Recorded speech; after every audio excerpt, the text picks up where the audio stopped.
Welcome, everybody, to the Mighty Nerd Podcast, the best item tracker on the internet for Michael Cera's Fleshlight.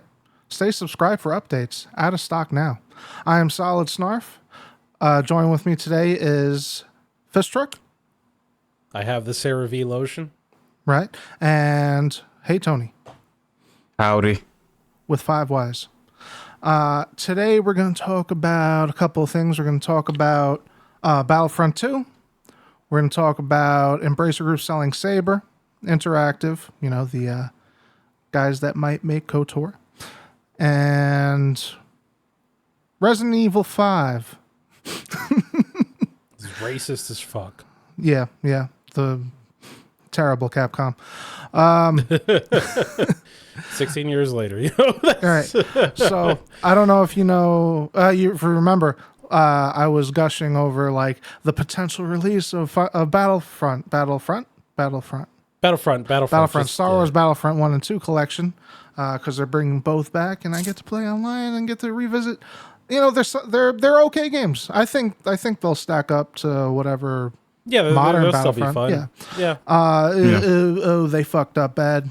Oh, they fucked up real bad. Unsurprisingly, when you find out who's in charge of the game, really, like Aspire. Yeah, but who owns them? EA? I don't know. Embracer Group. Embracer Group. All right. I don't know how the fuck they keep getting these Star Wars games, but somebody's fucking up. Yeah.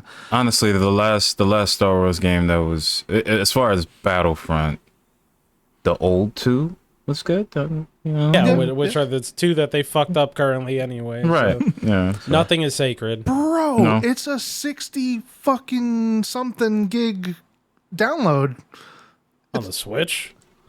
on everything, I think. Oh my Jesus. god. I didn't even know that. Wow. Bro, it's Wow. I think both of them individually cap out at like 11 or 12 gigs. Like originally. Yeah. Mm-hmm. So It's all those new textures, the high resolution. Yeah, they beefed The up some stuff to servers. make it look better. You know what I mean? So, maybe. Yeah, but that's if you can play it. what's that? That's 5 times the original size of the game. New textures. Well, yep. But funny enough, they managed to royally fuck up the launch anyway, so it doesn't even matter how good it looks because the servers, there were like no servers at all, for pretty much, or like practically no servers at all. I think there's like this image going around of that someone tried joining a server and there were 63 like 60 or 20 person lobbies that were available. And like Steam charts, at least when it came out, showed that there were just under 10,000 people, 10,000 concurrent players on Steam alone. That unsurprisingly severely dropped off just days later. If I wasn't playing something right now, I would have I would have gotten that day one, and I would have been stupid. I would have felt stupid. You. Yeah, you would have laughed at me. At least it's not a $60 game. It's a $40 game. It's a $40 game. More importantly, it's a game that doesn't work. I think everything. If you buy all the old games on Steam, I think it adds up to less than that. Most likely. I mean, typically if they go on sale, I assume it'll be like $250 or something. Wasn't $5. the original when it first came out like $49.99? I think it was a PlayStation 2 and like Xbox. Yeah, but that was that was so long ago. $50 was the regular price back then. Right. But this is a remake, and that's what I kind of don't understand when we remake games. It's the same shit. You just I can't go into detail of how they retexture and just remap and everything at all of their assets, but it's just like, oh, this is something I played before. Why am I paying full price for it? Well, it's not full price, $40 like you said, but still, yeah. It's just, apparently they upgrade it by stealing assets. What? There was Asajj Vengeance mod. So a modder put one of the Sith Lords playable in number 1 and number 2 on the PC, and apparently their launch trailer had his exact model in it. And like now they're saying that they used his verbatim. Oh, so they just came out with it. Yeah, They just came out and said, "I took it." Well, wow. Well, they said that it was placeholder. It was placeholder image in the video, and they're supposed to take it out later, but they didn't. So that's what they're saying. And the modder was like, "Hey, man, I did that."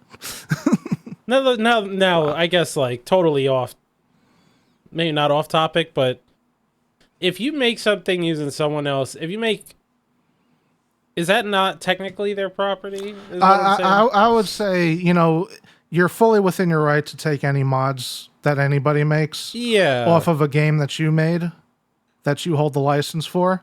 It's shady, but you have the right to do it. Oh yeah, shady as fuck. I'm not talking about the moral implications. Very, very immoral, but do it. You do it and you can do it. Yeah. Yeah. At least credit the dude that did it. Yeah, at the very least, but it's unsurprising to think that considering that their parent company or their parent whatever it is in such a shitter that any product that they come out with, I'm not gonna say it's gonna be every single one, but I would say more often than not is probably going to eat shit, because if they keep selling off studios and stuff to just stay afloat, I can't trust anything they would possibly put out, because clearly they're just trying to stay alive, and putting out a quality product is probably not high on their to-do list, as long as they could just push some bullshit out to make money. Is that what they're doing? Like they have money troubles right now? Bro, that's why they keep selling everything. Which will segue into the next story pretty smoothly. But if we have anything more to say about this. I mean, it's unfortunate. I'm sad. It could have been good. It could have been. What was it? I think Pandemic made the original 2, right?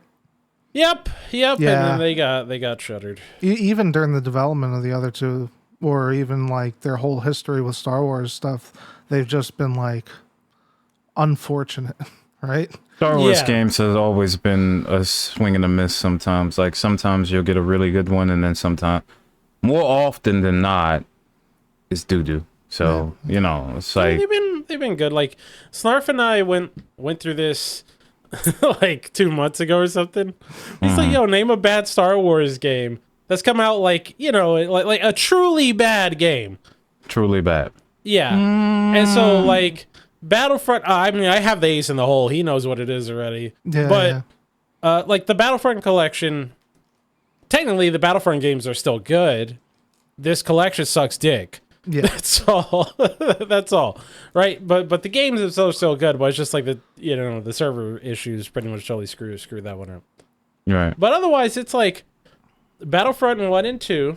Okay, I think 1 was kind of like it wasn't that great. Like it was kind of like the foundation. And 2, I thought was good if it weren't for the fact that they royally fucked it up with its progression system, with all the bullshit cards and loot boxes, all that kind of stuff, that even when they took out the loot boxes, the game was so fucked to its core with its progression that like there was no saving that. But at least like the gameplay in Battlefront 2, I thought was really fun. Like you're talking about the EA versions. The newer one. Yeah. So, like truly bad.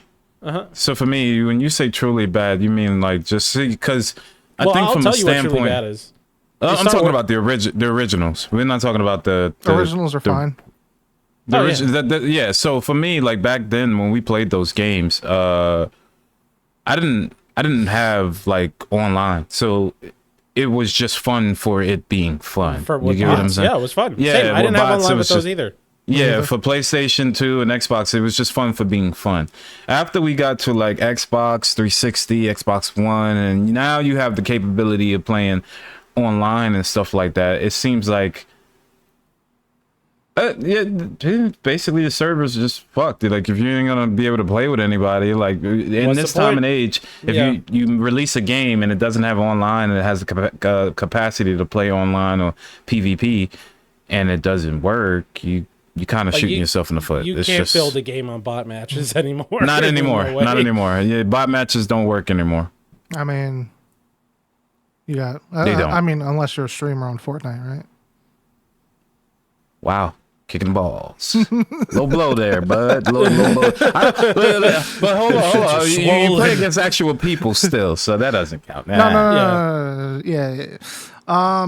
Shit. But yeah, the shittiest Star Wars game to come out easily in the past, I don't know however long, probably this millennium. So, I don't know. Star Wars Connect. Oh yeah.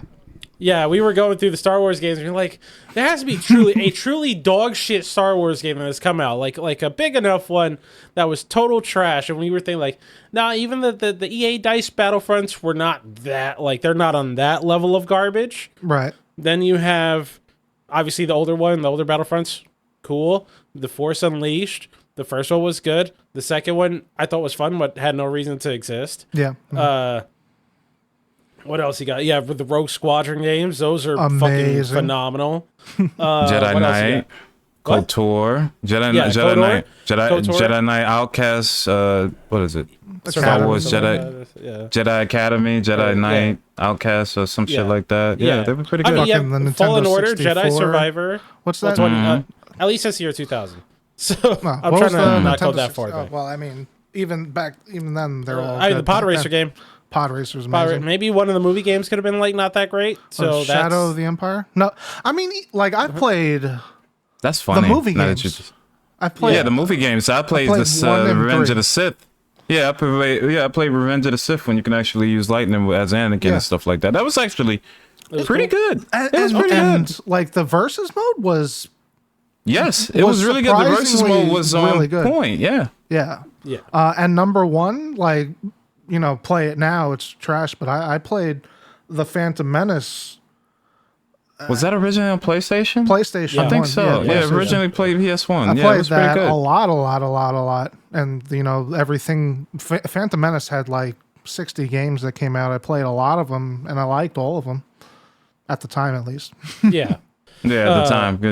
What else was there? There was I forget what it's called. Republic Commando. Oh yeah, Republic Commando. That's a really good one. Playing today. Yeah, like you can find that is a really good one. There's another one called I don't know, it was like Clone Wars or something like that. But I remember specifically, I played it on an Xbox. I don't know if you guys remember, but for like original Xbox, you could get with the console a disc that had 2 games on it, and one of them had the Star Wars game in like 10 minutes or something like that.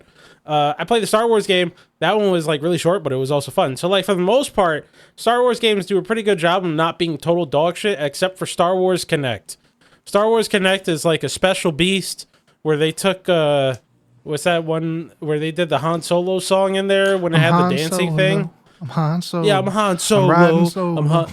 Yeah, but instead it's Han Solo. I've never heard of that. That's you never heard of it? No. Yo, we'll show you that after. Wow. Okay. Excuse me. Oh man. Yeah, no. Star Wars Connect is I found out about Star Wars Connect through a JonTron video. Yeah. He was trying to run around as a Rancor, and the Rancor was like Jesus. It was so fucked up because the Connect was a piece of shit. So that's easily the worst Star Wars game to come out in. Star Wars tends to do pretty good, but at least in the grand scheme of licensed games. Can't because if you look at like superhero games, those are oh boy. Okay, so since we're talking about it, where do you put Star Wars Bounty Hunter? Oh, I love that game. Oh, that was with Django. I never played it. That's I played it recently. Well, it came out on PlayStation 4 or 5. They redid it again. Yeah, I bought it. I bought it. It's just a port. And I played it, and I played through it. I didn't stop halfway through because it's old and aged. It's old and aged, but it's still playable. As long as it stands up. Yeah. Yeah, as long as it's not like we're talking about just something that is like dog shit back then, dog shit now. That's all. If it I would say even if it was fun for its time, that gives it a pass. Okay. Yeah. As opposed to Star Wars Connect, which was butt water when it came out and butt water now. Okay. Yeah. All right. I know I asked you this before, but I completely forgot. What did you think of playing Star Wars Demolition? You're Tony, you. Yeah, no, me and Fist. That was funny. Oh, okay. That was fun. That was fun. I mean, I don't know if I'd say good. No, I don't know, but if it was good for the time, if you had fun with it at the time and it was like solid, then I think that's okay. When we were playing it, it was more funny than it was fun. Yeah, but still, I would say. The Star Wars Demolition is it's like Twisted Metal. Yeah. But Star Wars. They put it on the PlayStation store. One of the I never PS1 played classics. that either. Jesus. Yeah, and I forgot what we started playing as. That was like, it was a Rancor, right? Yeah, Where you did just the grab a Rancor car and I- just like, yeah. And then I was dumb as playing shit. Boba Fett and you fucking killed me with the Rancor. Yeah. yeah. But if we have anything else to say regarding Battlefront or Star Wars games, I guess since we're on that topic. If not, yep. So Aspire, owned by Embracer Group, selling Saber, who is also probably going to make a Star Wars game. See the links? Yeah, the KOTOR. See the links? Yeah. Yeah, like sausage. So Saber Interactive gets sold to a guy who previously founded Saber Interactive. So it's like full circle. I don't know. I don't know if he paid more for it, but I think the deal was 247 off the top of my head. Well, I think I believe they paid million. however much they sold it for was half of what they bought it for. That's what I'm saying. We have a company that's like they're making deals like that. Yo, he did the Ninja deal with Xbox. That's crazy. Mm-hmm. That's awesome. I mean, you mean Embracer? Ninja went to Xbox streaming. Mixer, Yeah, Mixer, and then the Mixer died halfway through his contract, so he just him gets and to keep all Shroud. the money. Him and Shroud did that. Yeah, They both did that. Yep. yeah. So they also got a bunch of other studios. Damn, so they bought it for almost double. Embracer bought it, and they then bought it and then sold it for half. shit. Is I That's, guess the easier way to phrase that. you know what? I'm okay with that because Embracer Whatever. Group. Yeah, I mean, as they're taking up, they're just buying everything and That's feeding what the happened. machine, and it's whack. I hate it. Yeah, it was the big thing when because Square Enix, and no, we talked about this in a previous episode, I'm sure, but like there was a point where Square Enix was like, all right, we're pulling out of like all this other bullshit that's not essentially if it ain't Japanese, they don't want it anymore. Okay. So that was like I think that pretty much happened after the Avengers or after Guardians of the Galaxy. That was they had plans after the Avengers to do it, but Guardians of the Galaxy was already in the works. Mm-hmm. Yeah, So so there like was Guardians no- of the Galaxy yeah. was, I think, the last, non-Japanese Square Enix game to come out, because afterwards they're like, we're done with all this shit, because, essentially, I don't know what side of it was. I know it was like Square Enix America was totally like screwing the pooch on that one, or whatever, they were when it came to marketing, because they were putting out, not every game was a banger, but you had some good games coming out that always underperformed, and you're like, how the fuck did this underperform? Like the Tomb Raider, 2013 Tomb Raider, the reboot remake, whatever. That game sold a lot. That game sold a lot of copies, but yet they were like, yeah, if it didn't it didn't meet expectations. And you're like, what the fuck do you mean? It's like, oh yeah, That game wasn't bad though. It was good.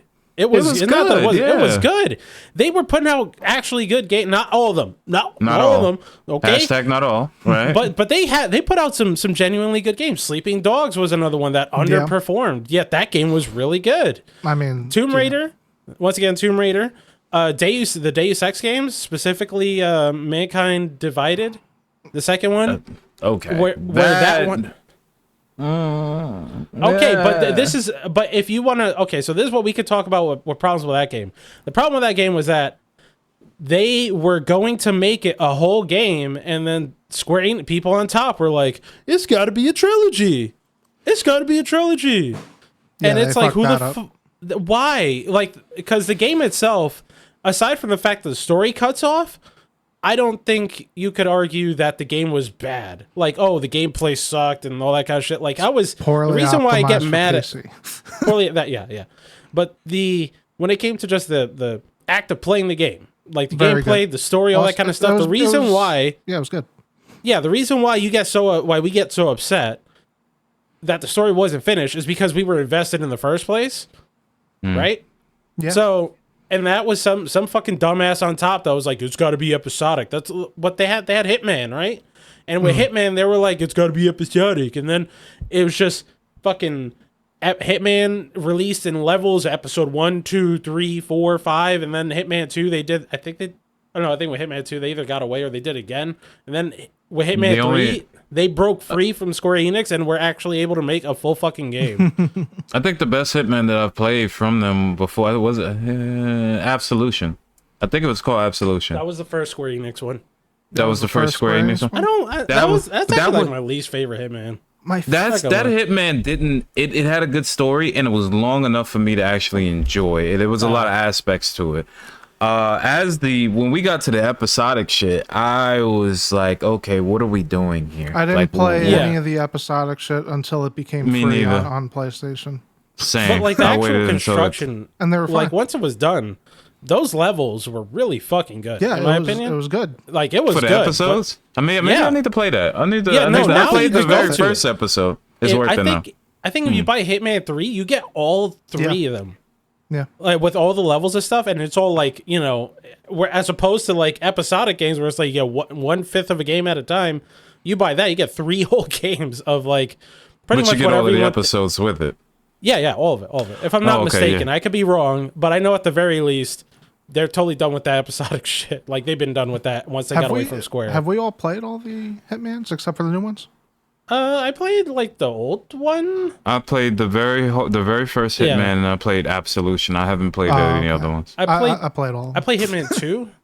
Yeah, Hitman 2. Blood Money is probably my favorite one. Yeah, that one's. I think when I look at it, I feel like that's the epitome of Hitman. Yeah, but the new ones are really good. They're really good. Yeah, they're really good. I'm gonna give it a shot. They're really good. But anyway, so like under Square Enix, you had Tomb Raider failed to meet sales goals, even though it sold well. But like you could clearly tell they were fucking up some kind of like probably marketing budget or something. Sleeping Dog, same thing. Deus Ex, Mankind Divided, same thing. And you're like, how the hell that game sold well? How did it not make its money back? And I remember specifically going to work on the subway. It was like the summer of 2016. And I guess for those who don't live in New York City, and you take the train down to Manhattan. There's Grand Central and Times Square, and there's a shuttle train that goes from one side to the other that connects the two. Yeah. That shuttle train was plastered. The entire outside and inside of the train was a gigantic Deus Ex Mankind Divided ad on multiple shuttle trains. How much did that cost? How much could that have cost? Probably for a bunch of people riding the train going, what the fuck is this? Right. Yeah, because you marketing to people who don't give a fuck. Who don't give a shit. Yeah, these are people, especially if they're traveling. Like gives a fuck about that game. Not even paying attention. They're not paying attention to none of that. No. Unless, in my case, I saw the trailer and go, "What the fuck?" But the thing is that, what's the point of marketing to me when I was gonna buy it anyway? Like that's, yeah. So there's that. So then they eventually were like, "We're done with non-Japanese games." I'm 100% certain that's not exactly what they said, but that's essentially what it led to. Right. Because they shut off all of their other country studios. Yeah. And so when they put those studios up, like Crystal Dynamics and Eidos Montreal and I think another one, when they put those away, Embracer Group snatched them all up. Yeah. And then what's happened? And at first it was just like, oh shit, we're going to see the end of Deus Ex because once Deus Ex Mankind Divided came out and it underperformed, then they had them work on Shadow of the Tomb Raider and then the Guardians of the Galaxy game, which should be fair. Those are good. Good games. Good job. Pretty good games. But yeah, that happened. Like, okay, those games are going to come out. What happened since then? Nothing. The Embracer Group was like, just they totally shitting the bed, screwing the pooch, whatever we want to call it. It's been stated by someone working in the studio, excuse me, that they were working on a Deus Ex game, and now after they got hit with a bunch of layoffs, done. Damn. So, I don't know. I think when it comes to like when EA does some fuck shit, I kind of don't care because usually what they put out is not what I buy anyway. But in that case, where you're like, man, y'all just like stole this Deus Ex game from us. Yeah, you're just hoarding it. Fuck you. Like, not doing anything with it. Yeah. But, hopefully we get the next KOTOR game. So at least hopefully KOTOR is saved. Hopefully KOTOR is saved. Because there's no way. When we were talking about KOTOR, my argument hinged on the fact that they were still under Embracer Group. Where it's just like, I have little to no hope for that game coming out in one piece. It being what we want it to be. All that kind of stuff, because like, look at who's in charge. Clearly, they're more concerned about saving their own skin than. So we got conflicting reports. All right, so the guy, one of the people from Saber, saying they're leaving with the KOTOR license. Yeah. And it's quote unquote safe with us. But people online or Embracer Group said that, we're keeping something like a AAA game that has previously been announced. So everybody's speculating like, do they have the license, even though they said they have the license? But I mean, if the guy says specifically, the guy specified KOTOR, KOTOR, and they didn't say shit. So for all I know, they could have announced something 20 years ago that never got finished, and like, well, we got this fucking Butts in Space 3. So damn, so half they Saber, they bought it for half of what they sold it for, but not even that. Man. They have like 5 other companies in that deal. I don't know if you guys ever heard of any of these. Mad Head Games, Fractured Bile, DIGIC, Fractured Bite, Nimble Giant, Sandbox Strat. I've heard of Fractured Bite. What kind of games? I think Fractured Bite. Give me a second. Mad Head Games. I don't know if you guys remember. We were talking about a trailer a while ago. That looks exactly like Returnal. You guys know what I'm talking about? That's why I remember it. Fractured. Excuse me. About to sneeze. Pineapple. Ooh. So Fractured Bite, I believe, made the Brothers of A Tale of Two Sons game. Oh, okay. All right. No, that was not them. That was No. That was the what It Takes Two people. That's definitely different studio. Because they're under EA. Because like the brothers, they went on to do A Way Out. And then they did It Takes Two. Okay. Yeah. Well, I'm looking at their site. It says Brothers: A Tale of Two Sons, Borderlands, Biomutant, Tony Hawk, Pro Skater, Biomutant. And Borderlands? But we know Borderlands was Gearbox.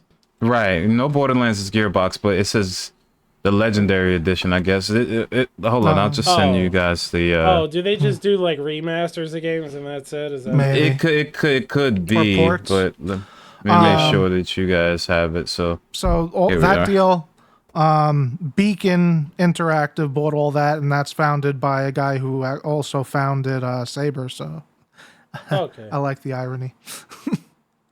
Is that irony? Or is it justice?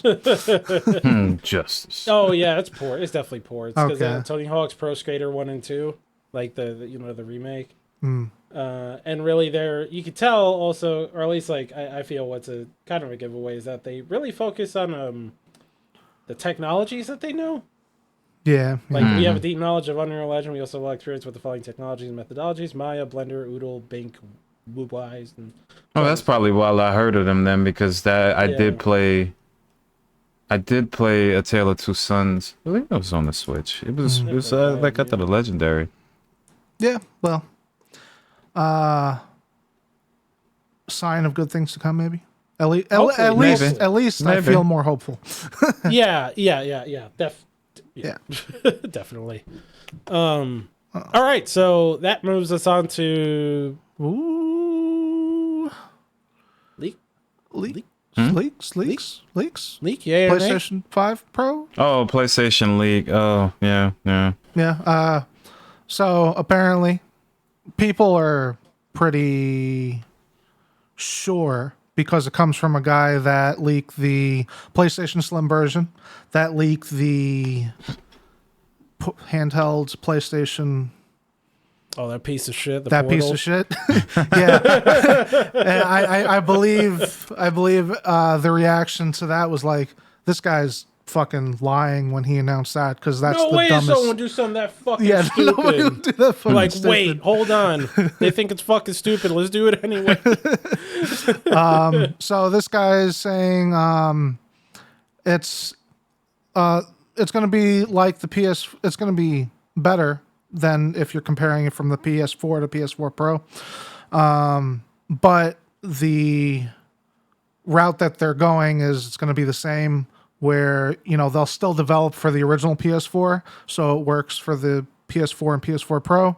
So they're going to still develop for PS5 regular, and this will be like an enthusiast grade console.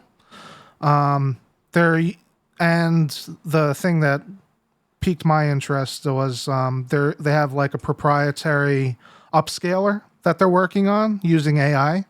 So they have like an AI chip on, with speculative leaks, all speculative leaks. They have an AI chip on it that is going to help with the upscaling, like all the way up to 8K.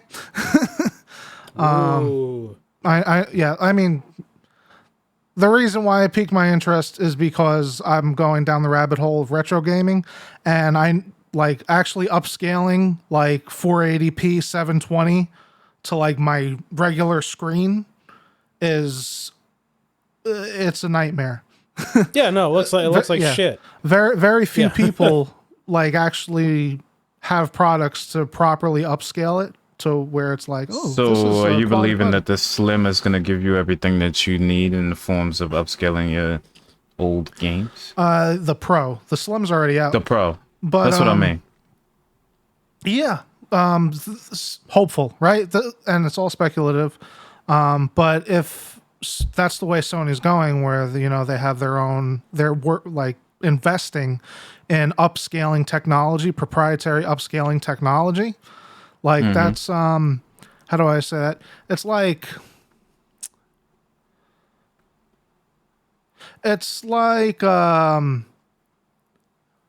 I don't know if this reference will hit, but it's like in fighting games, rollback netcode versus what Capcom used to do, where they tried their own rollback netcode. Toilet paper netcode. And it was trash.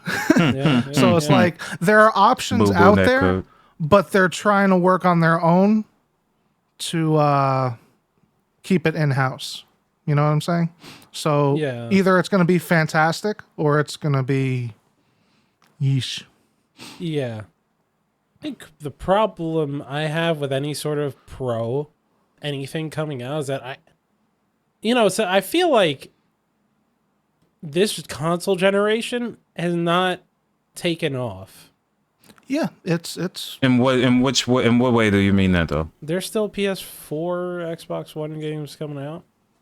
Like there's like, think of it like this. By 2010, were there still PS2 and Xbox games being made? Like regularly. No. Were ports between the two being a thing? No. By 2017, was PS3 and 360 games really a thing? No. We're in 2024, and you can look at a shit ton of games, and it's still like, do you want the PS4 or the PS5 version? I think when it comes to this, for the are we doing this because of the digital age though? Because a lot of things are just being digitalized now. You have to also realize back when the PlayStation 4 was still a thing, we were still pushing this. Not as hard. I buy this, but yeah. I would like, but I'm saying now nobody wants to just get the fuck up and go to GameStop and buy this. This is why GameStop is dying.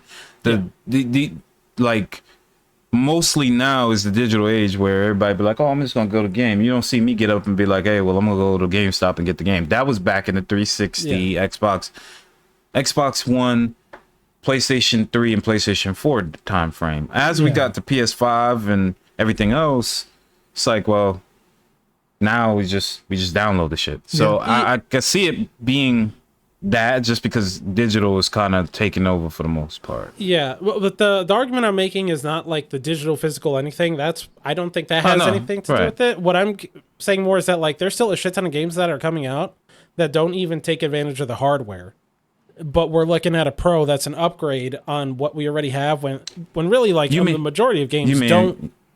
We're not like pushing this hardware to the point where it's like, yo, we gotta get a fucking Pro out there. Like by the time the PS4 Pro came out, to be fair, when the PS4 and Xbox One came out, them shits came out the door sweating. You're right. But by that argument, is every game supposed to push the limits of the system? Not push the limits, but take advantage of the hardware at the least. Yeah, at the least, I get what you're saying, because by that standard, we could still just have fucking PS4s. But at the same time, the only improvements that I've really seen, I get what you're saying when you say it like that, because the only improvements I've really seen for most video games is the load times. I will give games that. Maybe like maybe 2 or 3 minutes worth of a load time. Because I'll say this, for somebody who's played Grand Theft Auto 5 on every system from 360 all the way to now, you can tell the difference in load times on those screens. Like when you go from here to here or there to there, like there's a difference. But as far as the hardware and being graphically intense, I don't see the point. I would have to agree with you a Pro, any like Series X or whatever, or PS5. I don't see the value in making a Pro version when like we're not that far time-wise. We are that far in this console generation. 4 years. 4 years. 4 years. Yeah, and the PS4 Pro, which to be fair was a rush piece of shit anyway. But then that came out 3 years after. The One X came out 4 years after. So we're 4 years in, and if let's say hypothetically they come out with one at the end of this year, even though we're 4 years into this generation, it doesn't feel like that. It doesn't feel like we're 4 years into this generation. It feels like we're like a year or two, especially considering how no one could get the consoles for like 2 years. For the first 2 years, but that also attributed to COVID as well. There's a lot of variables in it. Yeah, but I can't excuse it just because of COVID. Like, you adapt to that. I can't. You can't excuse not getting a box because of COVID. I understand why, but I'm saying about moving forward at the same pace as other console generations, considering that COVID happened. But here's the kicker, right? From a marketing standpoint, and this is something that I've always thought about. Who's to say that they couldn't give you a fucking Pro at the very beginning? You get what I'm saying? It's just the increased sales, like. They know that this big ass PS5 is a brick. It's a big ass fucking box. I could make it smaller, but why should I make it smaller to accommodate you when 4 to 3 years later, I could sell you something that we've already been talking about at the original time of the original launch of this fucking box. And I can push out later and charge you more money. Yeah, but remember what I said was the value and like there's no value. There's no value for us, the consumer. No, like with the PS4 Pro, I really thought was just like that seemed like super rushed out the door, because like everyone was hearing about like Project Scorpio or whatever with the Xbox One X, and then they announced their shit like it's coming out next year, and then Sony was just like, oh, we got to say it's out this year. I remember that's exactly how that fucking played out. I audibly like laughed when I saw the PS4 Pro. Because it's bigger than the PS4. It's sandwiched on it. It's a double decker. And then when I got mine, it still sounded like a fucking jet fan. An airplane. Yeah, I got mine too. But the reason why I got mine was because I was a sucker. They got me. They played me because I got this one. Mm-hmm. And I'm a big God of War fanboy. So I was just like, all right, I'll get the PS4 Pro. Fucking dumbass. I agree with all your points. I think so. Play devil's advocate. I think So the leaks are that ray tracing, they're speculating that it has 4 times the performance of what the ray tracing on the PS5 has now, which, is not up to snuff versus PC or anything that you're running now. No, but it's an upgrade. It's it's a significant upgrade, like 4 times big. So devil's advocate, you and me, I think, correct me if I'm wrong, we don't give a shit about ray tracing. We don't give a shit about those buzzwords. We just want good games. I wouldn't care about ray tracing if it weren't for the fact that it's always hits the performance. Like, if we get to a point where affordable, like, console prices guarantee that you could have max ray tracing everything and not have it just take a hot steaming dump on your frame rate, then I'd be interested, but we're not there yet. And like other buzzwords like 4K, like no, well, 8K really. That's the 8K. Like, I have a 4K TV. I play a 4K TV. But still, 8K is stupid. But you're probably not even taking advantage fully of a 4K TV, regardless of what people want to say. 4K. You're not playing games at 4K. You're playing everything in like 720, 1080 upscaled, which is like the most interesting part of the Pro that leaks is for me is the upscaling thing, because everything is upscaled on consoles because they're not playing anything at native 4K. But again, devil's advocate, if you're marketing something, you want to market the hot thing, which is the buzzwords, the ray tracing, the 4K, the AI, all that shit. So like when you're making a product in an industry, you're tailoring towards that thing. You know what I'm saying? So it's like even you and me, again, all of us, I'm pretty sure, don't give a shit about ray tracing, HDR, whatever. But HDR. But, people, HDR is good. But people do, because that's the buzzwords that they have out there. FOMO. So that's what they're selling. FOMO. Fucking FOMO. It's FOMO. It's FOMO, and that. Yeah. I mean, so like, that's why we're getting a PS5 Pro. Woo! I'm not touching that shit. I would buy it if it was like that. This one would the regular PS5 would have to start selling for $300. Yeah. And that one would have to be $400, and it'd have to be like fucking 4 years from now. But at that point, they're probably going to be moving on to a new system. So supposedly, I get it. I don't see Christmas. Supposedly, I get all of the fanboys. Just get you a PC, bro. If you by that standard, if you really want to go that far with the 40 series, 30 series out now, just go get yourself a PC. If you really want an upgrade to a PS5 Pro, that's like significant. Like, keep your PS5, because PS5 is awesome. It is. This is a nice system. It's really good. Like, we don't, again, like you said, we don't really need a PS5 Pro. It's up to par. It's up to snuff.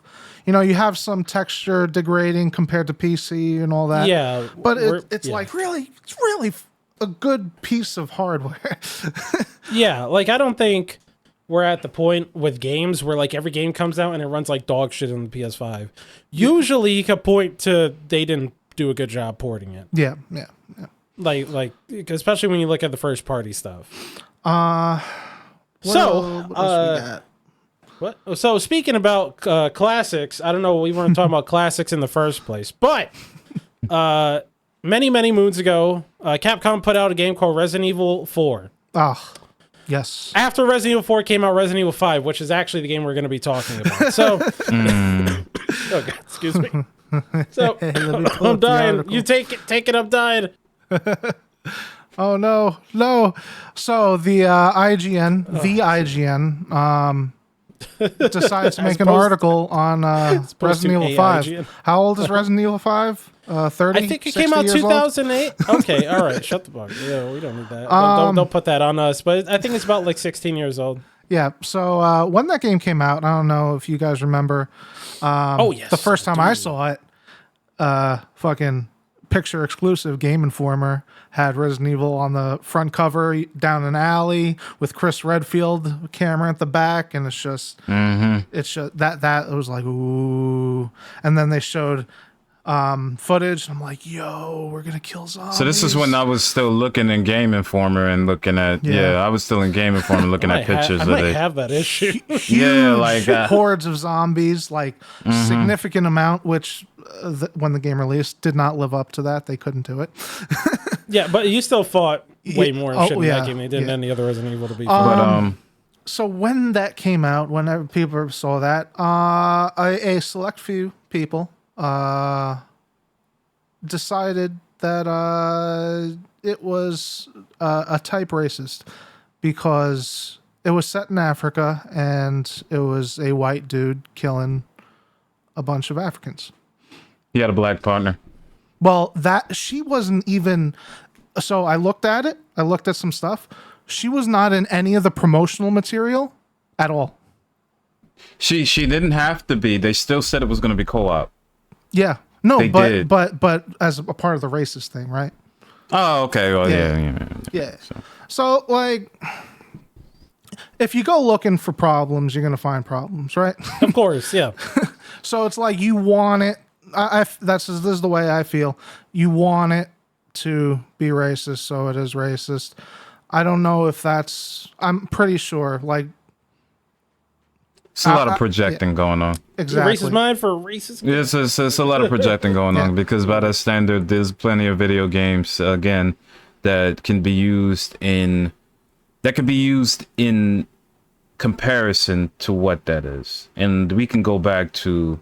To Scarface. We can go to Resident Evil 4 when we were shooting. We Spaniards. could technically go back farther than that, but you got Resident Evil 4 where you're shooting the Spanish.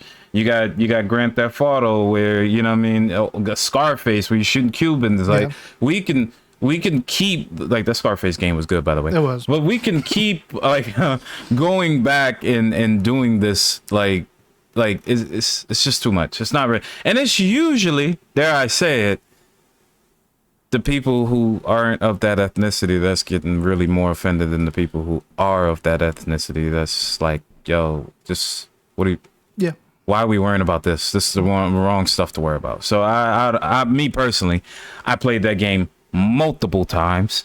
It still holds up today. I don't think it needs to be remade. Like, that's just my personal opinion, but who knows? Number 4, like previous games, they needed to be remade because how are you going to play them now? Resident Evil 5, you can get on PC. Resident Evil 4, you could get on fucking everything. Oh, but yeah, still, that's true. The upgrade, the thing is that the upgrade of 4 was good. It's the upgrade. Yeah. Even just talk aside from gameplay, level design changes, whatever. Just talking about the visual upgrade from, original that 4 to this now one is like it's night massive. And day. As opposed to 5, I'm not saying that it wouldn't still be a big upgrade, but 5 is like, I feel like once you hit the 360 generation, things start hitting that like, it's like is it like a parabola or something like that, right? Or is it a parabola or I forgot what it was. When in like calculus we do the limits or something. Yeah. I know it's like that. Like we were doing like we were going really sharp up, or like. And now it's leveling off. And now it's kind of leveling off. Like, so where does this come from then? So you get what I'm saying? This comes from is it greed? Because they did the same thing with The Last of Us. Let's keep remaking. Oh, that's remaster. That's different. Okay, that's different. Okay, so but you see what I'm saying when you say there's no need to remake the game? Like, why are we doing that? You get what I mean? Last of Us, I agree. If anything, the only Last of Us remaster that I think is okay, even though I thought it was stupid when it came out, was the first time they remastered the first time. That's fine. Because the PS3 was stupid. And so you couldn't, like, trying to play anything that was on the PS3 or anything else is a mission. Yeah. So the first Last of Us remastered, put it on the PS4, and now you could just play it. But then they decided to remaster it again for some reason. Okay, whatever. I'm moving. That's not the point of this conversation. Another topic. But to be fair... Yeah, but to be fair, I just feel like Resident Evil 5. There's no need to remake it. I just played it like 2 years ago, 2 or 3 years ago. It's fine. Like it's good. Yeah. Sorry for you. The reason we got on this topic is because IGN put out an article and a video, basically saying that Capcom has the opportunity to let's read it verbatim. Capcom has the opportunity to ignore the past and completely reinvent this chunk of the timeline. So, saying that their past, bruh, they fucked up in the past because they were racist pieces of shit. That's essentially the feeling we get from this article. Yeah. That this high and mighty jackoff is okay. Let's be fair. I'm gonna be fair. Let's be fair, right? Because I don't want to we'll get to the high and mighty jackoff after this, but to be fair, there are points that this person makes in their article that are valid. But the problem is they pulled out the race card. So anything like, for example, they made the point that, gameplay wise, it's like just, it's an action game through and through, really. Mm-hmm. And that one of the things is that, like, putting out a Resident Evil 5 remake would kind of ruin their streak of survival horror games that they've had since Resident Evil 7. To which I would say, to action. What about Resident Evil 3 though? But even though as much as I enjoyed the RE3 remake, that shit was not survival horror at all. Right. That was just an action game. Yeah, you had machine guns. It was just like, you had a time dodge. Yeah. Which I think made sense because, like, no, it was fun. It was fun. Jill and the other dude, Carlos, they're trained. Yeah. So with that being said, we understand that if you remake Resident Evil 5 as a standalone game when it first came out, introduced co-op as it was, right? Mm-hmm. It had the Mercenaries mode in it, which was really good. I actually really enjoyed the Mercenaries mode in 5 compared to 4. Mercenaries. But with that being said, you take away, I agree with what Fist said. The beginning of the article was really good with the fact that, you're going away from, it had a point at the beginning with the fact that if you go, you're going back to the action-paced point of Resident Evil 5, changing it from the survival horror that is 4, 3, 2, etc. and 1. My issue is, if they redo 5, right? We're going to touch on 6. We don't really want to talk about 6, but if they redo 5 is that point for me and Solid, me and Fist, you and your friend, to go out and actually play a survival horror Resident Evil game cooperatively, and it no was longer good. Which was good. It was good in my opinion, but it could have been something separate from Resident Evil. Yeah, that's period, right. and still been a good game. But I get where he was coming from with that. But as soon as you go about the fact of, hey, we're shooting Africans, now I'm just like, bro, I'm black and I played a Chris Redfield and I shot Africans. I didn't feel no type of way about it. I was fine. But I wasn't outraged. I wasn't pissed. I don't know. I didn't think that deeply into it. But, for you, maybe. I mean, Resident Evil 5 is important to the story, like overarching story. So you do deal with Wesker, Yeah. 6 was... 6 is the thing. Yeah. 6 was 6. We don't. Couldn't have happened. Yeah, we don't talk about that. Yeah, you could have just kept that to yourself. That game could have never saw the light of day and I would have been fine. Having said that, even the stupid parts of 6 was fun co-op. Like, just rolling around. What's so crazy is there's probably, if there's a black person looking at this podcast now, you're probably gonna be like, yo, he's an Uncle Tom. He does not support the cause. But the thing is that, like, who wrote the article? It was a white dude. I'm just it's the truth. You know what I mean? At this point, I might even take this little bit out and make it into a short to, so people understand. Like, Go for it. like, I felt no type of way about playing that game. I played it multiple times and loved it. So there's always somebody that's more outraged than the actual person or the actual culture. And you're crazy, outraged over nothing, bro. Just what's crazy? So back in 2008, when Resident Evil 4 came out, I remember one of the big voices saying, like, hey, this is, racist, all that kind of stuff. I remember I've enjoyed this guy's content over the years, sometimes, not always, but was Adam Sessler from X-Play. Mm-hmm. I don't know if you guys remember that guy. Oh, yeah, I do remember Adam Sessler, yeah. It's another white guy. I'm just saying. I'm just saying. I think it's like when you make statements like that are just, like, not really based on anything.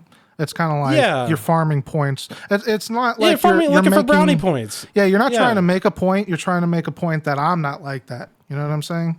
Yeah, it's what virtue signaling. That's virtue signaling. Yeah. That's It's like, bro, there's like you can make a point, but this is not the time and place to do it. I think it would probably be the way to put that, or it's like not your place to do this. Right. And so that's where, you know, so like while the person in that article made points where they're valid, I might disagree with them. Yeah, but they're valid points to make, and I respect those. But then if they remake 5 to be more survival horror-esque and still co-op, or even if they just make it single player, I'd be down for that. I would be pretty butthurt if it was single player, but I would play it anyway. Yeah, and I still play it, even though like he said, damn, let me get my left and right. But like he said, I would still play it. I would be a little bit hurt that the fact that the co-op, because to be honest, what was her name? Shiva? I think it was her name. Sheva. Yeah. Sheva's character was pretty. I actually liked. She was cool. Yeah, she's pretty cool. The fact that you could. I don't know. I was a little younger, so don't judge me. The fact that you could change the costumes, you know what I mean, make it look different, make Chris look different. It was a good time. I had a good time with this game. Yes. I was 18. You know, there were, you know, I don't care. There was so many hormones running through your body. It's just like like, you know, it's just my Sheva had her moments in my and then when heart. You would play co-op and you would like race your friend to the door, or while your friend is looking for stuff, you go to the door and you start spamming them like Chris, right? Sheva. Like you're just mashing the button. You're like, hurry the fuck up, get the fuck over here right now. You just annoy the shit out. That was so good, man. When you do quick time events and you just look at them die. Oh, my favorite one. So you and me were playing it. It was the one on the plane. The plane has so many death parts. We're just Wesker snapping necks. But my favorite one is where Sheva is flying out of the plane and Chris goes to grab her, but you don't press the button, and she's just like. And she just slowly falls. I'm going to tell y'all now, Capcom, if you take out the point where Chris punches the boulder, I will be so disgusted with you. You got to keep that. That is a meme at this point. Don't get rid of it, please. You got to go bigger. You got to go bigger. I don't care how realistic you want the game to be. Punch a mountain. Yeah, he has to punch the mountain. Like he has to basically chop a mountain in half and kill Wesker with it at this point. He's got my favorite. Like, how did y'all feel about that when y'all first saw this shit? Where he was like, you know, hold on, Sheva. And then started like wailing on the. It didn't register. It didn't register. I was just like, save her, man, save her. That was perfect, bro. It was just so good. Like after the fact, they're like, "Yo, Chris punched a boulder." When people first brought that up, I was like, "No, he didn't." And then I went and looked. I was like, "Oh shit, he did!"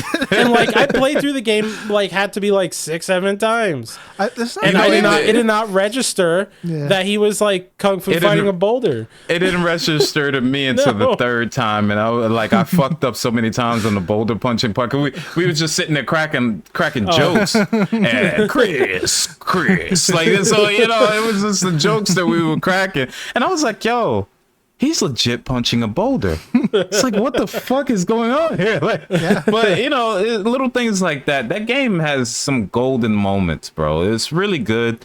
I would really like to see it remade in a cooperative space, and I hope that they, I don't know, just don't pay attention to ignorance. Just pay attention to the gamers, bro. Like, I don't know. Like they don't have to. I think the smart call is to not do a Resident Evil 5 remake. And also, as an aside, I think they've been on the record before saying that Resident Evil 4 was the last one. Yeah, that was it. Yeah, I'm pretty sure they said that. I'm pretty sure they said that before. Yeah, I hope they stick with it though. Yeah, pretty sure. I think I can't think of any game where something like this would. The only game I can think of where it's like, oh, I understand this is a fucked up game. It was a game. It was like a shooting, like a. Hatred. That game was also dog shit anyway, so it didn't matter. That Never heard of it. Oh, okay. So there's this game that it's a kind of like a twin stick shooter type thing. And it's all in black and white, except I think the blood is red. And it's a game called Hatred. And the game starts off with some guy going like, today I'm going to kick ass and suck cock. And I'm all out of cock. And he goes and he starts killing. Or I think he says something along the lines like, I'm going to kill everybody. So you go and kill a bunch of police. And then you, like, while you're going through the little city, you, like, it's, you know, there'll be civilians and you just, like, gun them down and all that kind of stuff. It's, like, really edgy, but it's also not good. Yeah. And then on top of that, it ends with like essentially the whole story is you trying to get to a nuclear power plant so you could set the bitch off and kill everyone. Yeah. But during the whole way there, the gameplay actually sucks anyway. So on top of being edgy, it's also a dog shit game. But it was like you know, that's a whole other that's a whole other thing. Like that is just cringe. Yeah. Yeah, and also, yeah, it's like, again, it's you are the bad guy. This is where the people don't know how to draw a line or take themselves out of a situation, because you know what a game I really think is fucked up, but nobody likes to really discuss it. You know that game where I think it's called Plague, where you can actually start a fucking virus. Anywhere on the planet and have it spread from country to country. The point is, the easiest vector to start at? China, Africa, because Africa has no. You see what I'm saying? It's the easiest place to start because it has no defense against plagues like that. You start in America, they fight you off so hard and kill the plague before it can even spread. But you see what I'm saying? If I take that, anything about that. This is what I mean. Like, people don't think about these things, and I don't know, bro. It's really weird, and I try to tell people, hey, bro, take yourself out of the situation for a moment. It ain't about you. If the people it's about aren't offended, shut the fuck up and move on. It's just that easy. It's not that hard. Yeah, and also if your first reaction is that, it's like maybe you're in it too much. Yeah, like take a step back. Take a step back and realize, like, why is this the first place I went to? Yeah. When I saw this, like, that's, especially in like Resident Evil, where like, you could be shooting a dude net like one time, another time you're shooting like a dog that has tentacles coming out of its fucking eyes or something, and you're like, yeah. I think maybe you might just be focusing on the wrong parts here, or just like thinking too much about make a son out of none, that kind of shit. Yeah. What else we got for the day? I think that's about a wrap. What are we playing these days? Oh boy, now I can answer that question. I'll go first. So over the past few weeks, I have been on and off saying I was playing Final Fantasy X. Last week I was sick and had nothing to do while I was sick, so I was like, you know what? I'll keep playing Final Fantasy X. Holy shit! Did I go off the deep end with that game? Bro, watching you. I stopped. You stopped? Did you stop? I stopped. I'm done. You didn't. You didn't complete the entire fucking attribute tree. No, not quite. Like I definitely been around it the whole time with 3 characters, but like. The grind becomes so. We all play Final Fantasy X, right? Yeah, I played 10. But I never got into the end game shit like you're doing right now. So you play through the game and it's great, and I loved it. And that was just kind of like a feels good experience because that's a special game for me. Mm-hmm. So got through. That was cool. I was like, you know what? Maybe I'll try doing some of the end game stuff. And this is old school Final Fantasy end game. They don't do them like they used to anymore. This is old school Final Fantasy endgame, where in order to do the endgame shit, you have to commit. You have to commit. You are grinding. You are maxing out. You are filling out the sphere grid with every single character, every empty spot on the sphere grid. You are putting something into there, so you're adding more onto it. You are fighting. You are fighting every enemy and capturing them for the monster arena 10 times. That's every enemy in the game you have to kill at least 10 times. Fuck that. Bro, he does max damage with every single one of his things. Like the max limit is 9999999. He still and that's still not enough. Still not enough to kill It's still anything. not enough He's to do like doing I'm killing shit. But you're doing like 20 or 30 of those 99999 attacks. Yeah. To kill the thing. And and that's still not enough. because that 99999 is not a maxed out 9999. So I got into that rabbit hole. I want to, with at least like 2 characters, I max out every single stat except for luck, because that's the worst. Once I hit the grind where it's like I got to grind luck spheres and fortune spheres to get my luck to max to make sure my guys never miss, that's where I drew the line. I was like, okay, you know what? At this point, it stopped being exciting. And even though I really want the trophies for killing the 2 hardest bosses in the game, the amount of time, even though I already put a shit ton of time, is like, sunk cost fallacy. Yeah. Right? We're like, but I'm in too deep. I need to finish it. No, you don't. Yeah, no, props to you for actually having the self-control, the willpower to just like put it down. Sometimes it's smarter. It's harder to stop than see it to the end. And I was like, I have hit the point where I am not having fun with this anymore, and I'm just doing taxes. So I'm just gonna back up. Fair enough. And I had like 2 nights later, for some odd reason, I had like 2 back-to-back dreams about playing Yakuza. So now I'm playing Yakuza 3. That's where I'm at now. Yeah, for some reason. Wow, man. Tony, go for it. As of right now, the new season of Fortnite has come out, and I have been playing with friends, viewers, compatriots, compadres, all of the good stuff. We've been enjoying it. It's been really good. I took the break from Helldivers just due to the fact that playing a lot of Helldivers. there's a lot of bug killing going on, and I'm a little bored of it right now. Not bored. I have to say, Helldivers is fun, but when I don't have a group and I'm playing with strangers, I think when it was fun when everybody didn't know what was going on. But now that everybody knows what's going on, and because you don't play a certain way that everybody else plays, people are toxic in that game. Like, they'll either kill you off on the, like, you'll jump in there with them, they kill you out, and or like, just, it's random bullshit, you know what I'm saying? Yeah. However, I will give the community as a whole, the community are great. They're actually going as far as going on Reddit page and creating all types of stuff for new people, a whole like documentary, like not documentary, but like a step-by-step of like democracy. We got to fight this planet. We encourage all Helldivers to go here and help out here. I think that's a good thing. Off that, I'll go back to Helldivers eventually. I'm just taking a slight break from it now. Let's talk about the Mass Effect trilogy. Ooh. So, how'd you like 1? You guys bet me that I would get a certain way in 1, and then we'll see what happens. I thought you got through to the end. I lost my bet. I said you would stop as soon as you got to the ice planet. Bro, I didn't even get that far. I dropped on, what is it, Eden Prime? I think that's the very first planet. The beginning. The very beginning. I got to Nihilus. I saw Nihilus get his brains blown out, and I was just like, you know what? Oh my god! I don't want to play this anymore. God damn, you barely got anywhere. Yeah, no. I was like, I don't want to play this anymore, and I jumped right to 2. Now, here's the thing: when you play the Mass Effect, the Legendary Edition, they pull out all the stops and give you all of the content. They give you the armors, they give you the guns, they give you everything. And what I loved about the Legendary Edition is the fact that they allow you to still have that comic book type feel poster board to give you all of the decisions from 1 to jump you into 2.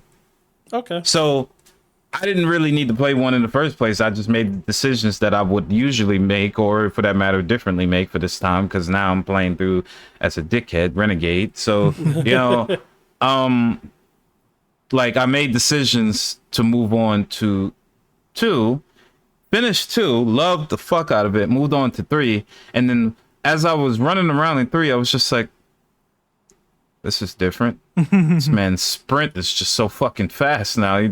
It never stops either. Yeah. Like, it was just so, the only thing that I miss was the multiplayer. I wanted to, like, I wish the multiplayer was still there to at least try. I remember running around as the collector armor and doing all types of, it was really nice. I saw a guy doing like the original Mass Effect on 360. I was watching 360 collector stuff, and he was playing Mass Effect 3, and he was still getting in lobbies. No, PS3. PS3. Yeah. The multiplayer. The lobbies are still going. Yeah, cause I think it was all peer to peer, son. So it's. Oh, so wow. he got into matches on Mass Effect 3. Like there are people out there. Man. You just being shit. You're making me. I request the old days when I could actually play certain games like that. Like for instance, I want to play. I still have it for a 360. What the fuck is that game? Splinter Cell Double Agent. I want to play the multiplayer Spies versus Mercs again, bro. It was so fucking amazing, good.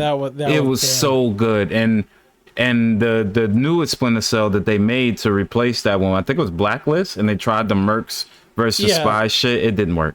It wasn't the same. Yeah, but man, I remember, especially because it was the demo for that game too, had the multiplayer. Yeah. Damn, that's throwback. All right, how about you, Snarf? Final Fantasy VII Rebirth. You know what I'm saying? You know what I'm saying? I'm excited about this. Bro. Damn, he could do anything but give a shit about that. Bro. So Fist, congratulations on knowing when to stop. I don't have that willpower. The game is so fucking big. The game is so fucking big.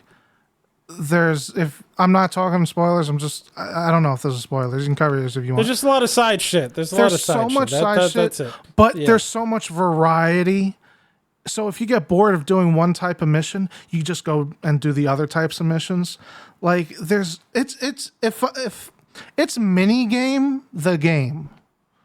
There are a shit ton of mini games and different types of mini games. Does it give you anything that you need, though? Do you need to do said mini games in order to look? Don't talk to me about what I need. All right, what I need you to do is back the fuck off my back. All right. Basically, you don't need it. You just want it. Yep. No point. There's no point. I will say, I haven't played it, but you say it's a bunch of mini games in there. Is that good variety? They're good. Or is it just variety? They're good mini games. I'm having fun with the mini games. There are mini games that are abysmal. Fist, the way he originally said Final Fantasy VII, I don't know if he actually... it's not bad. I'm not saying... I didn't say that in his bad. I'm just tired, all right? Fair enough. I have the same demeanor as like when I was really into Call of Duty, and I'm like, you find me on Sunday morning, having been up since Friday night. It's like... you guys want to play more doubles in Call of Duty? Yo, I'm not going to. It sounds like a life that's not worth living, yo. That sounds like torture. Oh, God. I'm 70 hours into the game. All right, 70-something hours into the game. And he still hasn't into the new Rebirth game. I have not beaten it yet. Because I'm doing everything. Because I don't want to do a second playthrough. I want to do my second playthrough. It's not like he has to do it in the first place. It's not like he has to do it in the first place, but he's still just choosing to do it. And stop telling me what I have and have not need to do. Okay? Have not. Okay. It's a good game. I don't want to have to play through it a second time. You don't have to you don't even have to play through it the first time. I want to play it through the first time, and I want to not miss anything so I can put it down for a year and get to hard mode in a year, okay? But you have to play through it once to unlock hard mode. And I don't know what the deal with hard mode is. I assume it's like the first one. But there's just so much side shit to do. There's so much side shit to do. How could they make you do that over again? They never made you do it in the first place. That's how. Listen, man. I'm going to platinum the game. You really don't need to play. You really don't need to do that. After playing through Final Fantasy VII, the remake or whatever on hard, you really don't need to do the side quests all over again. Yeah, you do. For like that, just to get a couple more materia slots is not No. necessary. You need to do so. Side tangent on remake. You have to do the side quests on hard mode again because you get those books that increase your power. but it's not like a gigantic increase. You only get like, at least for me, because I did all the side quests on my first playthrough, and then when doing them again, it's like the amount of like slots I remember buying while going through the game after doing all the side quests again. I'm like, that really wasn't that. Like, really, what mattered more was the materia that you had already. Yeah, the materia is important. Yeah, but I definitely I can easily point to pray. That's the reason why I won. Pray and chakra is a must. Yeah, chakra is like kind of, but like is pray. You have two people with pray. You just pray like, yo, Jesus, and no, yo, Jesus. So that's. Yeah, like hindsight being 2020, I like at least in my opinion. And you need it for platinum too. So if you want platinum, you don't need platinum. Just saying, I've also made a commitment to stop buying games that I'm not going to finish. I'm going to finish everything first and then go to the next one. Speaking of which, you and me might get Project Zomboid, which is another game that I'll be playing. There's no finishing to this game. Without was you and me? Rebirth. Talking about Tony. He was talking about me. Yes. Yeah, because Fist isn't into those type of games. I mean, I want to get Fist into those type of games. I said I think it's cute. Yeah, I want to get him into those type of games, but he's like, nah, I don't like those. Because I'll watch survival games, there's no end. There is no end. The premise is to just keep going and see how long you can survive. So I get that, but like one of the other guys said last night, if you can get an objective and put it in a game instead of just playing monotonously, you'll have more fun. Yeah, with that's a make your own fun kind of. Yeah, make your own fun type of thing. But you know, Final Fantasy. Damn, guys. Maybe I really need to play this game. Everybody keeps talking about it. Just don't play it the way that he does, is what I'm saying. No, because I've seen Tony play fucking Horizon. He's going to play it like I play it. All right, so Horizon is not the same. Which Horizon? Horizon, I'm confused. Forbidden West. Did he finish that game? Yeah, Horizon's that's different. It's an open world game, and you have to do a bunch of shit along the map. But the side quests are not mini games. The side quests are not mini games. There's 3 types of missions. There's main missions, side quest missions, and then open world missions. But you're talking about mini games. You say mini. You definitely said mini games. And there are mini games. And in Horizon, you're exploring or you're talking with people and then exploring and fighting. Or like either you're fighting robot dinosaurs, you're exploring, or you're talking with people. The side quests have you talking with people, explore, and fight robot dinosaurs. We'll talk about this when you play it, because I know you don't want any spoilers. Yeah. So maybe I'm not explaining in my head when I'm because what I'm thinking, you told me about one of them, which we're not going to say here, but you told me about one of them that was special. A side mission. That was special. That was a side mission, and that was getting to the end of it was very fucking important to the story. That sounded like butt AIDS, man. That sounded like terrible. Shit. There were 3 instances in this game that I can tell is just doo-doo water. It is. They are fucking with you. Like, the developers are laughing in your fucking face, saying, "You're actually doing this, man." I didn't believe anyone would do this. What a simpleton. When you bring that up, and there's another one you brought up with the piano or whatever, right? That's a fucking mini game. And then I think about Final Fantasy VII, the first one, the remake, sorry. And what were mini games in that one? Well, there was the ones that I'm thinking about. The one that first comes to mind is the gym, with the squatting and the fucking pull-ups and all that kind of shit. Where like play it once and you're like, oh, that's a cute little mini game. Ha ha ha ha. You make me do it more than once. Fuck you. Like, I'm not. And if they're anything like that, fuck you. I would say that they're fleshed out. But they're still have bullshit shit like that. Okay. Yeah. All right. So there's a card game. There's a card game in there. It is. Okay. I'm obsessed with it. I like that. That is so much fun. Okay. That is such a fun game. Undefeated because I can hit the retry button before I lose, but still undefeated. So